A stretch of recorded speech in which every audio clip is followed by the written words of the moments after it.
your child is not going to open up to you very suddenly and say, I'm worried. And most of the time for very young children, they don't know how to articulate their anxiety. They don't know how to frame up what exactly is bothering them. If you have enough oversight of your child, you kind of can pinpoint and guide them towards articulating what their fear is and then helping them.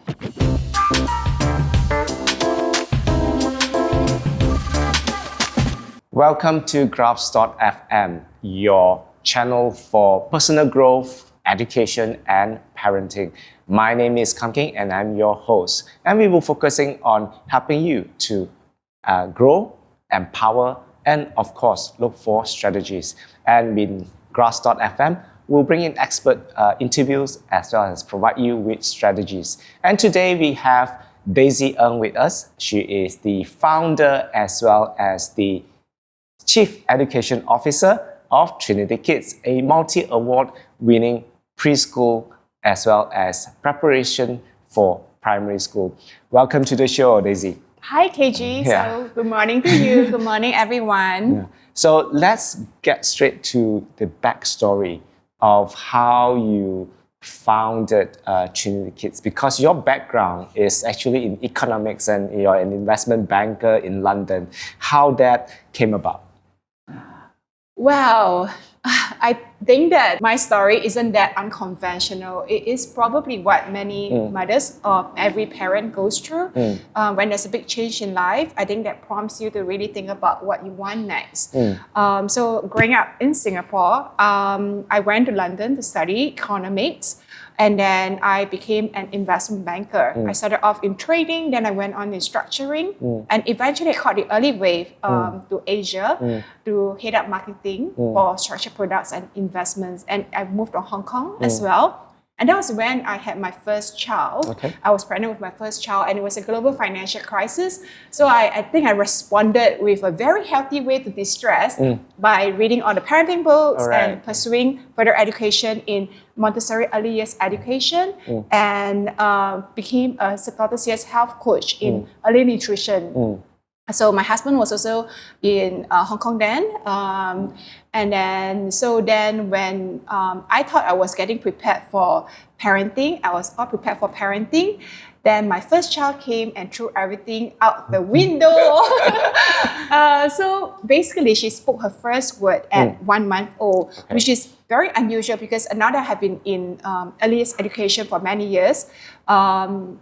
Typically, a child starts babbling their phonics or first syllables at around 8-9 months. And she said her first word apple at 1 month old, and we were very intrigued because my husband was just crunching an apple in her face and then saying apple, apple, and she repeated that. And then we went on to teach her other words like hello, elephant, and she just repeated that to us. So our pediatrician got really fascinated and then talked about testing and whatnot. And we thought, is that really what we want? And what does this really translate? If she can speak really well, what does it mean? She's talkative, does it mean a lawyer? You know how when you're young, people say, oh, you're very good in math, maybe you should be an accountant. So I didn't want to have that kind of culture-scape. Now we'll talk more about that. Like culture-scape influencing my decision, and I thought we got to think ahead and how best to nurture her. But so that question was in our mind, and we were doing it in the background. Then eventually we decided that we wanted to move back to Malaysia, where my husband's career was calling him, let's come back. So we came back to KL, and I was still in the financial sector, and I found a daycare for my daughter pretty near work. And that was quite a few kilometers away, requiring me to drive to the place, drop her off after parking illegally, brave the rain and everything. And there was no app, no transparency. I don't know what was going on. And on hindsight, I felt like when she was about 1 year old, she regressed. I was probably a bit dramatic back then, and I was just overreacting. I mean, she's 1 month old. Am I expecting her to be solving equations or what? But I felt like she regressed, and that was weighing on the mother's guilt a lot. I wasn't spending enough time with her, despite all the preparation and training I was doing. So I told my boss that I would take time off, and then I bought a master franchise in brain training because I was fascinated in optimizing potential. And so then I started a center And then that was how I became an entrepreneur accidentally for her. Okay. And along the years, besides nurturing her, it's really about thinking about the world that she's in, how she will grow in the environment. Because I think that a very natural way, it could be an experimental way you think about it. I can't control every single thing that happens to her, but I can create an environment that is conducive for the vision of her that I have in mind. Now, my vision of her is not super clear, but I have a great or good idea of where she would like to go to until she is able to tell me what she really wants for herself. I want to jump into that now. When you're talking about nurturing, are you nurturing because you said that you have a vision for her? That vision, a lot of people will then think, as parents, am I stereotyping my kid, or am I molding it to what I actually want, or am I actually allowing the kid to actually mold herself? It's really tricky. I can tell you that probably if you think too hard about it, is something that probably gives many parents a headache. It's a little bit of both. And for example, let me just say that to get here, did you use the GPS to get to this studio earlier? I did. You did, right? So did I. I was very kiasu. I have 2 GPS on. Now, if I have more than 2 apps, I'll probably have all of them on. And that's the degree of preparation that I like to have to make sure I get to the destination. But all the GPS were telling me different routes to get here. And I have to make a decision then which is the best route to take, based on the traffic at the time, who's letting me cut the queue first and stuff like that. So I guess that relates to real life as well in raising a child. Now, when she was first born, obviously, she spoke her first word, and then we're thinking how to best nurture this, and learning all about like giftedness and I went on to study at King's College London in applied neuroscience, and I went on to learn about hypnotherapy because I want to know what she's thinking and how I can help with influencing the voice. So then I realized that over the years of research is that there's a sphere of influence when it comes to raising a child, and we can create that ecosystem of a sphere of influence in raising a child, but it's still an influence. It's not a sphere of control. But coming to that, right? You may say even if it influence, the thing is that sometimes you do not know the gray line of that influence. Once you cross that line, it becomes controlling. Now, how do you discern between these two? Okay, so let me break down the spheres of influence. Now, imagine 3 spheres, 3 circles. They are, let's call it like a Venn diagram, and where they overlap is a sweet spot of your child, like the inner voice or the core for your child. So one sphere of influence, very obviously, is the family, the immediate family. Your child spends the most time with you. And so to elaborate on this, you know how if you grew up in, like you're a baby, you don't know how to speak yet, and then you grew up in Malaysia, you then acquire a nice Malaysian accent. And if you are in Japan and then you grew up, you start to know how to speak Japanese naturally. Our voice is like, we tune to the voice around us. And that voice that you use to articulate is the same voice, the mental chatter that is inside, you pick up from the world around you. So by right, the family should be the one that create the most anchor, the core sphere of influence. You spend time with your child, you're the ones who is articulating your family values. You became the base voice of your child's mental chatter in the voice. So that's one sphere of influence. Now the second sphere of influence is the institutional sphere of influence, like the schools we go to. You know how you can still have memories or like your principal voice and your favorite teacher's voice or your worst teacher's voice in your head. And that's like the second sphere of influence, the exposure that we chose for our child. You can't control what happens in school, but there's influence because day to day, they spend so much time there. And that institutional sphere of influence that you have chosen can make a big difference in your child's influence. Now, the third one probably is the one that our child choose. the social sphere of The influence. friends and the peers and all that, right? Maybe initially the play dates that you set up, but they still don't listen to you. They have people they prefer to play with, people that they prefer to listen to. Yes. And then this is like the different GPS that I had on just now, telling me different ways to get to the same destination. Now, so these spheres of influence help to shape and nurture the child that you want to raise. So going back to my eldest child, I wanted to control a second sphere, which, I mean, when they were young, probably the social sphere is non-existent. There's a family sphere and there's a school sphere where I wanted to an environment for her where it's multilingual because I believe in languages. And then she started speaking earlier. I wanted to use that to nurture her natural inclination. And then I wanted to have a place full of good values. And then I want a place of multiracial exposure. I mean, kind of like what I went through in Singapore. I want her to grow up in a manner whereby it is normalized and she can start to have less bias growing up and more focus on her response and her exposure can be a little bit more moderate. Rather than it's rather one monolithic sort of exposure within a certain probably subculture and then or certain languages. Yeah, I know, right? That's a funny story because when she was young and I was looking for childcare when we moved back to KL, and she was a baby, right? So I was carrying her to find a childcare, and people keep asking me, have you decided where to send her for primary school? Have you decided where she will go for university? Wow. And I'm joking about the university, but you ask like, what language do you think that you all speak at home and you want her to speak and you have to decide now? Then I'm like, I want many languages. There's no such thing. So I felt like just to choose a nursery care or like a preschool, I need to decide some big decision right away. So I thought, I want to make sure that she just have all the choices. I want to empower her. Good foundation, why not all? And then that's really like, now thinking back, that was the vision I had for something so out of a motherly instinct became something so relevant and so important today. Yes. Because in today's world, I mean, KJ, what's the top 5 economies now? Wow. Don't worry, they can edit it. This one, I think, I do agree where you're coming from. Top 5 economies now? China. Yes.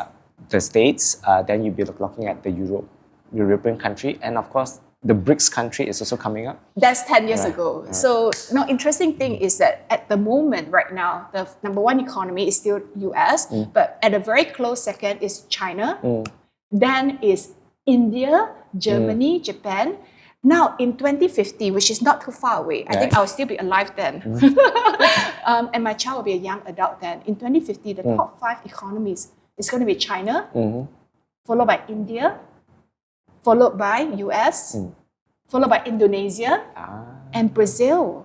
I'm just talking about the top 5 here. This is something interesting. This is a mother who is also an economist telling you the future.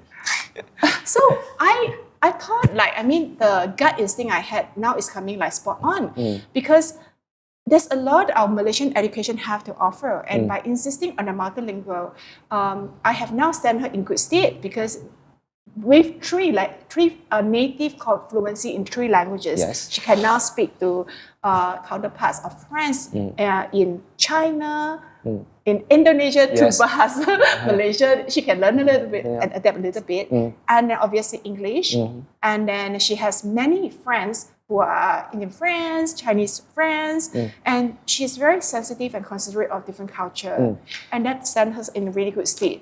This one I'd like to just pick a point because I did read your blog, and one of the main when you're talking about speaking different languages. Now, what I'm seeing also, there's a trend whereby parents do send their kids to Chinese school, thinking that okay, you're going to pick up some Chinese, and then it will help you along the way. Unfortunately, maybe when they are like sent 2 all the way to probably sent 5 or 6, they are unable to cope on the languages because at home they're speaking English, and then they get transferred out to international schools and to home schools, and they lose out that sort of exposure, the initiative that the parents wanted to have, because at home they don't speak that language, and therefore they are unable to practice, unable to be in that environment. So for you, are you creating that environment at a younger age so that when they move up, they will be able to catch on and cope? Let me give you a long answer to that, a long, thoughtful answer to that. I would really focus on the fact that maybe the child feels like they cannot cope. Let's be real here. To be honest, I go through homework with my child and we work on curriculum development a lot. The Chinese school syllabus is pretty condensed and it's running like a freight train. And because it's like, for instance, there are probably 25 chapters and there's lots of 生字 every year. And then there's a lot of content to go through. Now, when we rush through matters, not every child learns at the same pace. So then there's no chance for a child to ask questions, to have uncertainty, and then any questions that we are not sure of get buried away. Now, eventually it becomes a sense of feeling really overwhelmed. And then everybody wants to do well. They don't like to feel like I'm not doing well, I'm not capable. And obviously maybe the way of correcting a child when the child is not doing well in a traditional school environment can have a more intimidating, it's a reinforcing impact. Like, oh, you really can't do it, you're not doing well, you didn't get A, what's going to happen to you? Nothing's going to happen to you. So then that's part of our feeling overwhelmed, is where parents can come in to provide the support, managing expectation. Now, whether you speak Mandarin or not at home, the syllabus is pretty tough, and I think many parents underestimate that.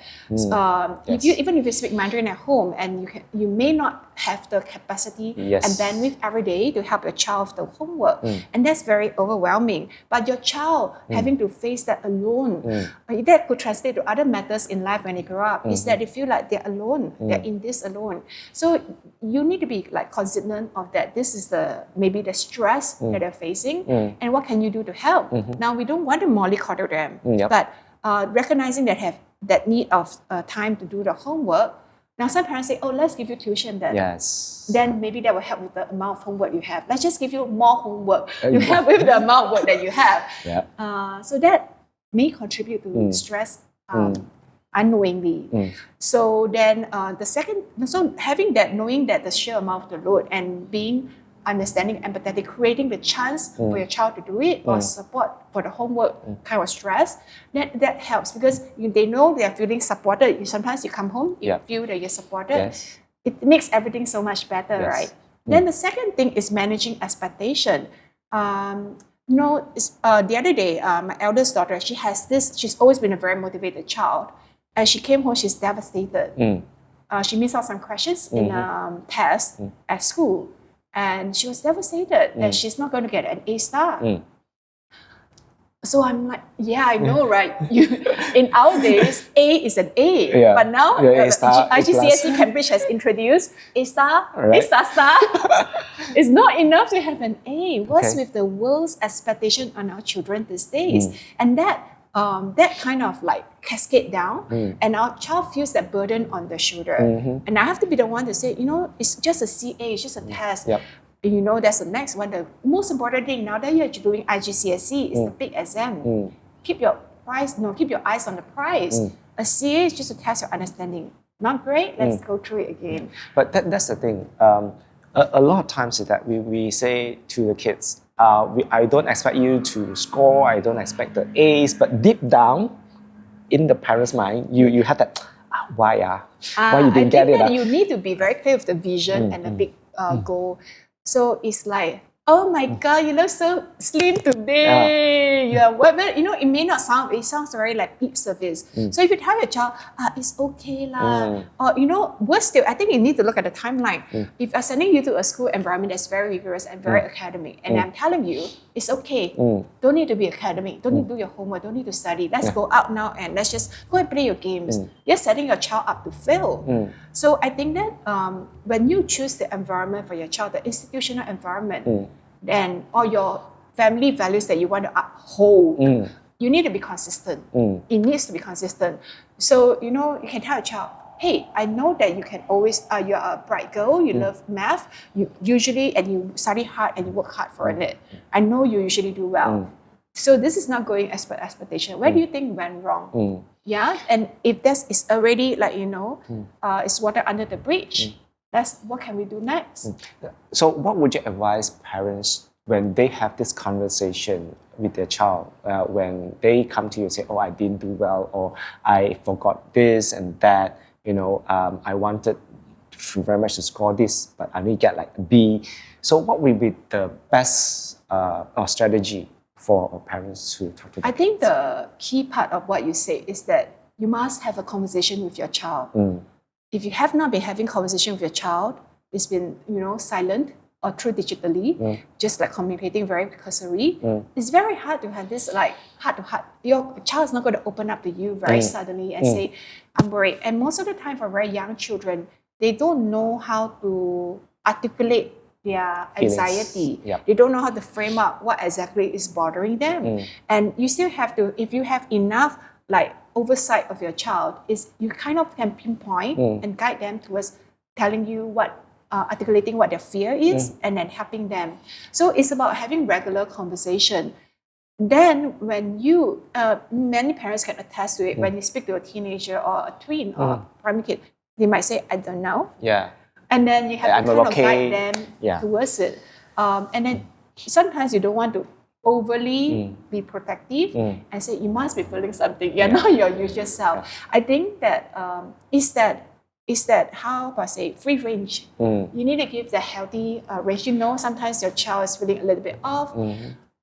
If your gut instinct is that it's still at a healthy level, let them work it out on their own. Or, you can ask, when it's a, is there anything that's bothering you? And then let them talk through it. Give them time. Don't finish a sentence. Okay. Let them finish and tell you what went wrong. And then ask them, so what do you think that bothers you about that situation? Is it because you don't think it's right or wrong? They can tell you that I really didn't like how my friend treated another person this way. Would you say that this is the culture that you built within that family? Or is it part of the nurture for part? me, I think that it's been consistent. Instead of homeschooling my child from day one when she showed that potential, was that I created an environment where I felt maybe conducive for her to grow and find her strength and hone that inner voice. That as the journey goes on, I think that there's been many things that she tried out.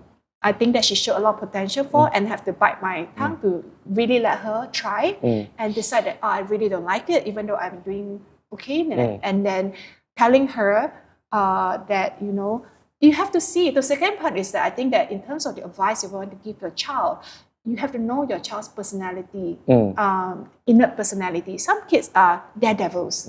I'll just do it. Very gung-ho, just do whatever. You have to tell them to slow down, pause, maybe think about the consequences if they want to. These kids don't really think about the risk.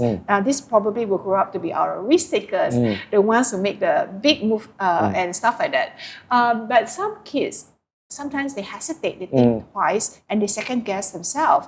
And how do you then give these kids the confidence?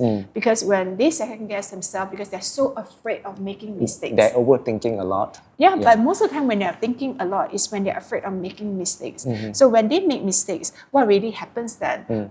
We need to tell the kids, so what if this fail? It's not the end of the world. They're so afraid that, of making the mistake of failing. But a child who succeeds is not a child who never fail.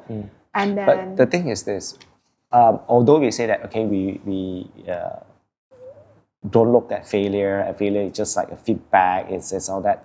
This is like where conscious parenting comes into play and all that. But for parents who have been brought up in the traditional sort of mold, it's very difficult for them to guide their kids, especially in this area. Yeah, that in itself is the question that we need to ask. So the other day when she didn't do well in a test, and then like she got a bronze in a competition in her viola, and she was disappointed that she felt like she has failed. So and I'm like, can we talk about the definition of success in your mind? Because by saying that you don't think you have done well, it seems to me you already have a definition of your own success. Why don't we talk about that? Okay. Because that's the invisible question, isn't it? If you think you didn't do well in something, then what do you think is doing well? What does it really constitute? Is it practical? Is it the right kind of like threshold and yardstick at the moment? So that is itself is a problem. Many times frequently we don't have a GPS set in the waist, and we are thinking we don't get there. Why are we not getting there? Why is it taking so long? But you don't have a GPS destination. So for parents who have expectation of their child, and the expectations are never articulated, not to themselves, not to the child, who's going to succeed then? They only think, okay, if you're in a competition, you need to be at the first or the top 3. What is the realistic expectation? If it is a first and second competition, this is an MSFM, then what really should your child, where do you think your child is going to be? And then setting the expectation. Now, if your child exceeds the expectation, then that's great. This is very different, KJ. I want to tell you, this is very different from, I don't think you're going to do well, don't try, okay? You're not going to fail. Then you're thinking, then when she succeeds, we're going to have a bonus, like surprise. Yeah. That is very different because that's negative and discouraging. So when I say having the right expectation and articulating it, I'm saying, right now, think about your child. Okay, your child is this like 5-6 years old girl running around, and then you're thinking, I'm saying, think to yourself, what kind of young adult do you think she's going to be? I don't know. That's frequently what parents would tell me. So when they say, I don't know where or who she will be, and I say to them, why don't you tell me like a scenario? Think about a scene. Maybe you're on the way to a holiday or what, and then think about a conversation that you have. What will she say to you? What will you say to her? And sometimes they say to me, maybe we won't go on holiday. Well, family just don't go on holidays together. Then, when they describe this scenario, and I said, do you like that? So I said, I don't really like that. So I think you want to be close to your child. So if you have an image, you want to be close to your child, you want your child to spend time with you, you want to be having someone with a zest for life and adventure. You think about your child, is she kind? Is she good in her work and studies? Does she have a job then? When they tell me things like that, we can say, okay, this is the image of the child that you have, a successful young adult in your mind. That's success to you. You have done well in parenting, in raising an awesome person. That's a successful young adult you have in mind. Can we reverse engineer now and see what time you want her to be spending on, what habits? Let's recreate that sphere of influence at home, at school, and the social one. Let's try to help influence. I like the way where you say reverse engineer, because a lot of times is that we set it as there and then just do follow the route. What you're doing is, what is the expectation then, and then work backwards. Your vision for your child will guide you through the good times and the bad times. So sometimes you may have you're going through a tough phase, but having that vision in mind can help guide things along. Now, as your child goes along, they may tell you very different things, and sometimes you have to pick your GPS. Yes. So, since my child was 10 years old, my eldest, she's a very motivated young girl. So she started talking, and then she's very interested in languages. So she started off playing violin, then moving on to viola. At 10 years old, she got into Johns Hopkins gifted program. And from 10, she was always watching YouTube video on writing her admission essay to get into US universities. That at such a young age. Okay. And then she was even thinking about going to a music conservatory because she loves music. Then at some point, last year, about 13 years old, she suddenly told me, Mommy, I think I want to go to China. I'm considering staying in Asia for my university education because I think that Asia is very interesting. I think that sometimes they start to have ideas of their own that could be from their social, their sphere of influence, and they want to know, is this still possible? And I'm saying, so I say to her, you're 13, anything is possible. So you can actually pivot to different directions. Because I think I can relate to this a bit, because my son, he is an athlete. And if as an athlete, you go to... What sports does your child? He does fencing. Nice. So it's very niche sort of sports. And for him, because he started very young, at 8, and as he progressed, of course, along the way, he would like to, drop it because, the pandemic, caused like a break, so no training and stuff like that, no competition. And when he was in primary, I already said, okay, if he wants to go into this sport and he is intensely training and competing, I can't send him to a conventional school, because the conventional schools, fixed subject, exam seasons and stuff like that, it will create havoc to your training and then the competition and aspiration. So we decided to move into self-learnings, and he is enjoying it. He can take off at his time and then go for training, go for competition. And along the way, he needs to pivot, just like your daughter, you know. She's pivoting to the Asia, because a lot of parents are fixated, okay, I need to send my kids to a certain place, you know, the States, the US, or Australia, and not maybe considering the rest of the world. And what you're also saying is that of your own daughter's inner voice. So this is one thing that perhaps you'd like to go a bit you know deeper. What? I have two athletes kids as well. My younger two are into squash, and they've been doing from young. I totally understand where you're coming from. But I often tell the families or the parents that I consult is that sports is such an amazing tool for your child to develop a strong sense of identity. Yes. Because it's a step learning progress. So you should always create some step for them to have challenges. And when they face challenges and they overcome, each time their like muscle is like stronger. So it's a very great way to build resilience. And when there's sports, sometimes they build their, between 7 to 11, they're building their sense of self-identity. It helps with the confidence. So it gives us a lot of chance to consult with them and talk to them in guiding them through breaking through having each breakthrough at a time. So it's a very nice, you can't just tell them very hypothetically, oh, you need to be strong. Yes, you need to be disciplined. The sports environment, every single game, every single competition give us a good chance to be guiding our child towards that strong, resilient kind of mindset. And it's also, they will face failures, because when they lose a match or they lose a competition, my son cried all the way, throughout his preliminary years, when he was into the sport, because once he lost it, it just straight away. So it allows them to face failure, number one. Also, how to get up. And get back up, and then, okay, you lost the next round. Yes, but that's a great thing, right? It's not one set determine the win. So with the different sets of the games, your child learns that it's very important to have a, what's your mindset, and then to just erase it. If that last set, just let it go. Let's move on to the next set. Like keeping the big picture in mind. There is still a chance. There's still a hope. So this neuro-lingo kind of programming that we have when our child has a situation to work through, and that's really a good chance for us to be honing their inner voice, their chatter. Now, so that's the thing I think that many parents nowadays might unwittingly make the mistake of, because they really want to protect their child. They want their child to not go through stress. So they choose a completely, they feel like an environment that will have no stress. Very very smooth safe. sailing. Yes, everything is done for you. It's good. So they're going to grow up great. But exactly the opposite, because when you have no situations for your child to go through, you never get to hone that inner voice or that muscle, that sense of like what's right or wrong, or what should be done more, what effort should be put in more to achieve the outcome that you want. And that's why you have situation, parents following their kids for interview to work. Oh yeah, I saw that. Yeah, so I might be guilty of that. Okay, let's move on to the next in terms of the sphere. I think the social sphere, things that we can't really control. More so right now with the social media, right?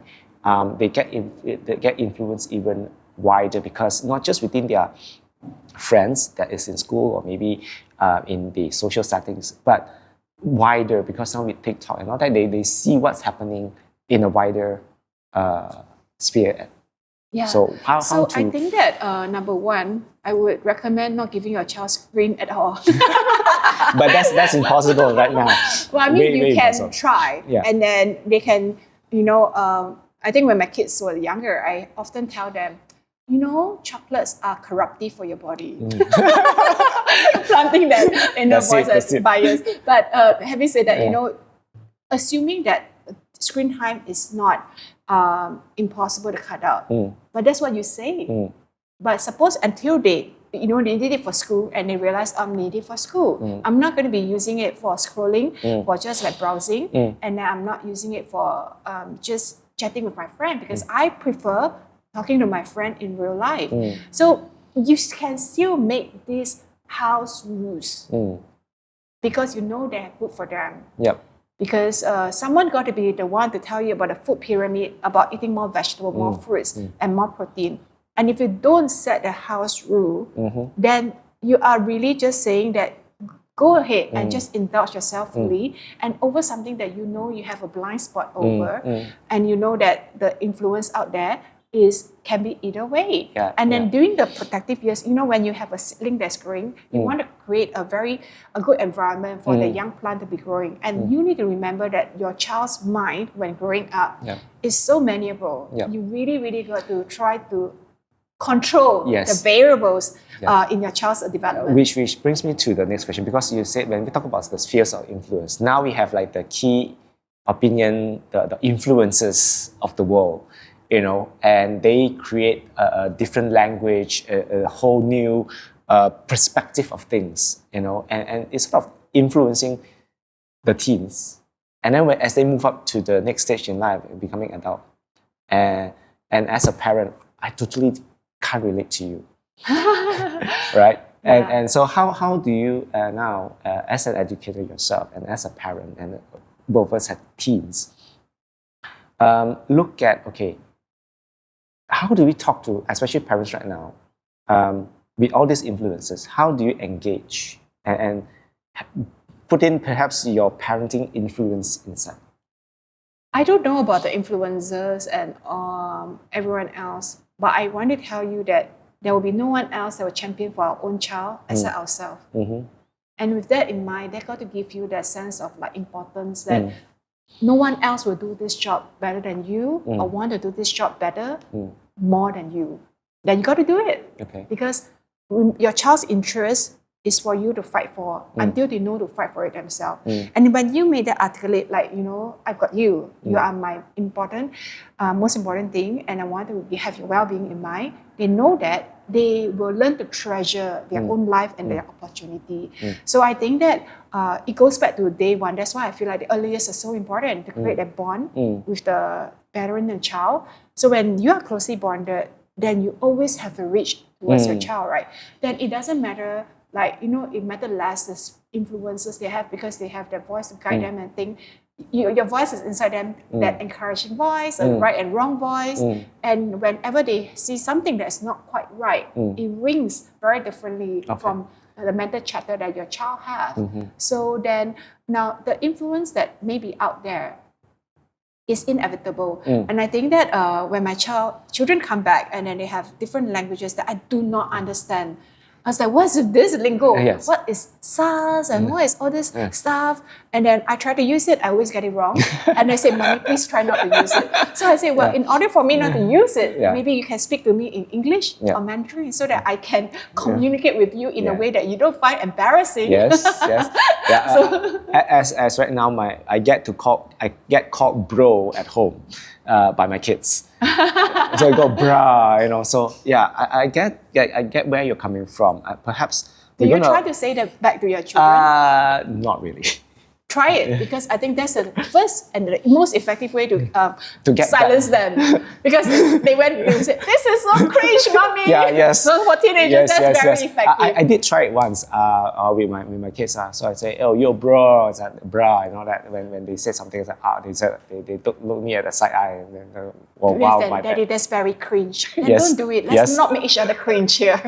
Right. So with that, I think when we go to the last point is that the bonding from they're very young and have that building that inner voice from that age, and as they grow up, at any point in time, it becomes a trigger in their mind. Perhaps you can tell our audience or the parents out there one key important thing that they can actually do right now. They may have missed out in the early years. What can they do now? It sounds really morbid, but this is something that I had in mind always when I'm not around anymore. Are my child or my children able to continue on the path that I would like them to get to their to be the young adult that I see them, in my mind. I see them close to me. I see them happy about doing what they're doing. Lots of zest. I feel them feeling compassionate and feeling passionate about the world and wanting to make a difference. I often tell them, you don't need to be an economist. You don't need to be a doctor, like your family members, etc. Just be something that you're happy with, that you can make a lot of contribution and make our world a better place.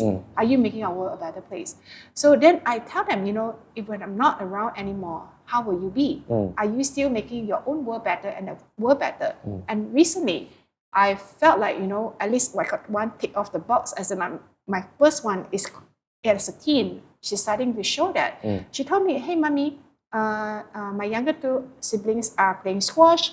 They spend so much time on the court training. I want to learn squash as well.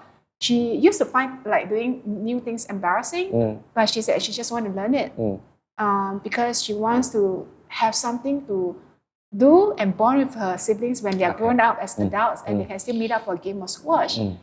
And I thought that makes me feel, that's the right track. She wants to do the thing to spend time with someone and she's thinking ahead.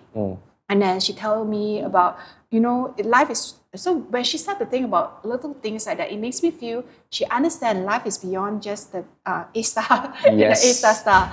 And it's okay, there's a balance because our life is really a balance. It's like an orchestra and many instruments. I have a bright child who shows a lot of potential. She has gave me some like really good outcomes that I'm so proud of her for. But her life is still ongoing, and I think that she has already ignited something that she can keep going and continue have more achievement, some failure along the way, some lesson point. But she's going to be okay. Good. And with that one word, just one word that pops right out of the mind right now, that give assurance to parents. Give assurance to parents? Yes. Every child is bright and you have given life is a gift. Treasure the gift. And then whatever you do, when you have a clear image of and the appreciation and the gratitude for this life that you created, you're on the right track. We hope that what we have talked about, especially the spheres of influence, the inner voice, as well as the vision that you want for your child, and reverse engineer back something that you can actually work on with your kid at home. Thank you for watching and listening to Crafts.fm. Thank you, Daisy. Thank you so much for having me. Right.